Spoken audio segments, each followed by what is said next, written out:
Hey, what's up YouTube friends? Lee John Blackmore here at Super Easy Guitar. So this week, yes, I'm back in the studio, but I'm going to show you something that will change your guitar playing forever. This was suggested by one of my students as I do personal tuition, and one of my students said, why don't you do a video on this? And I'm pretty sure I have, but anyway, I'm going to update it, and here it is. This is a simple trick to help you learn every single note on the fretboard. Why would you want to do that? Well, first off, it makes things easier to communicate between yourself and other musicians. Secondly, it makes it much easier, much quicker and more efficient to learn songs or learn solos and understand the concept of scales and where everything sits and communicates on the fretboard. So it's vitally important as a beginner that you use this of your one of your foundational skills to help you improve. And this is the technique.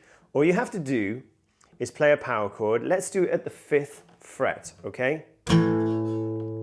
Now, in this case, I'm playing the 1st note and the 5th note. What does that mean? Well, it's the 1st note in the scale, which is A, and the 5th note in the scale, okay, which is E. 1, 2, 3, 4, 5. Okay, so we always use that major scale, so it's very important to learn that to find what note we're on. Okay, so if we play the full scale, 1, 2, 3, 4, 5, 6, 7, 8. Now the 8th note is just a repeat of the 1st note.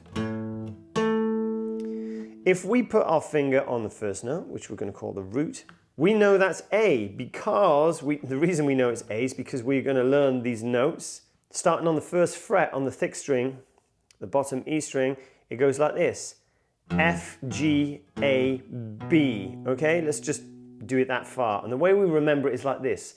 Friendly gorillas always behave.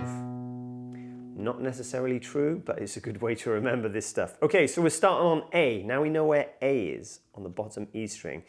So if we play the full scale, 1, 2, 3, 4, 5, 6, 7, 8, you can always find that by playing the note you want, okay, skipping a string and jumping up over 1 fret. So you see there's 1 fret in between. Now I know that note rather on the 7th fret is the same as the note on the 5th fret, okay? It's just 2 strings over, okay? And you might hear this in songs like Rage Against the Machine, which is played down here, or that kind of thing, right? So it's just what we call octaves. Okay. So you know the note on the bottom E string. Now you also know the note 2 frets up on the D string. But check this out, right? So now you know on the 5th fret, that's A. On the D string, the 7th fret, that's also A. If we replace our 3rd finger with our 1st finger, we can use the same technique, okay? Except this time I'm going over to the B string. However, whenever you go onto the B string, okay, what you have to do is put 2 frets in between. So this octave actually stretches out, and that's just because of the way the strings are tuned, okay? So now we've got A, okay, it's our 1st octave. Swap it with your 1st finger, A. So now we know the notes on the E string, on the D string, and on the B string, okay?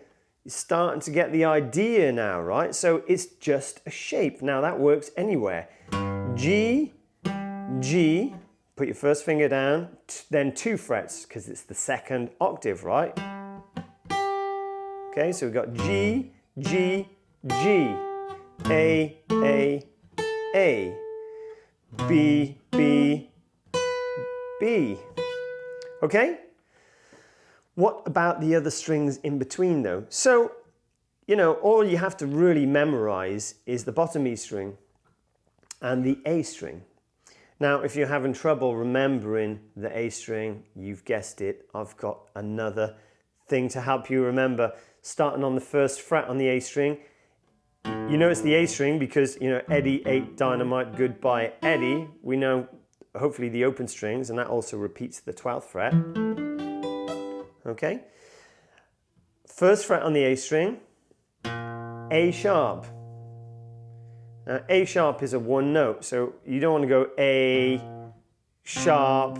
It's not like that. It's A sharp, onto the next dot, chef. So it's A sharp, C. A sharp, chef, delights, everyone. So it's A sharp, C, D, E.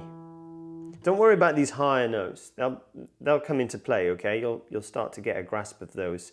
So a sharp, chef, delights, everyone. Friendly gorillas always behave. Going back to the A string, let's go to the 5th fret on the A string. We're going to use that same technique. The 1st and the 8th, which is the octave, which is the same note. So if that note is D, delights, we use that same technique over a string, up 2 frets. We've got D, so now we know on the G string, works in reverse as well, okay? Now, if we put our first finger on that note on the G string, again, for the 2nd octave, you have to have 2 frets in between the notes. So that's also D. So now you know the 10th fret on the top E string, sorry, is also D. So we've got D, D, D, G, G, G, D, D, D. It works anywhere. C, C, C, G, G, G. So remember, you don't need to learn all of this stuff in one go. Break it down into bite-sized edible pieces. We wouldn't eat a whole cake in one piece, we cut it into slices. It's no different on the guitar. Start off just the open strings, okay?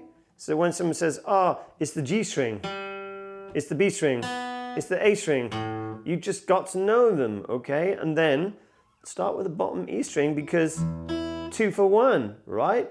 Take your time, but it will go in. Just remember that technique.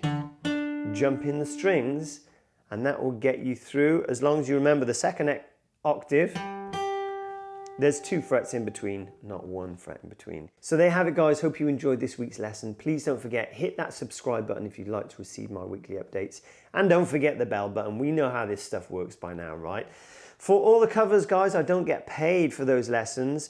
Any loose change would be massively appreciated, and it just helps me out continue to do these lessons. I've set up a PayPal donation button over on my website, and you will find a link to my T-Mill shop. I've got some t-shirts for sale over there. I make a very small percentage of that, but you get to wear a cool t-shirt, right? So much appreciated. If you'd like to send me a request, hit me up over on Instagram or put something in the comments box below. I'll do my best to reply. I'll see you again the same time next week. Enjoy.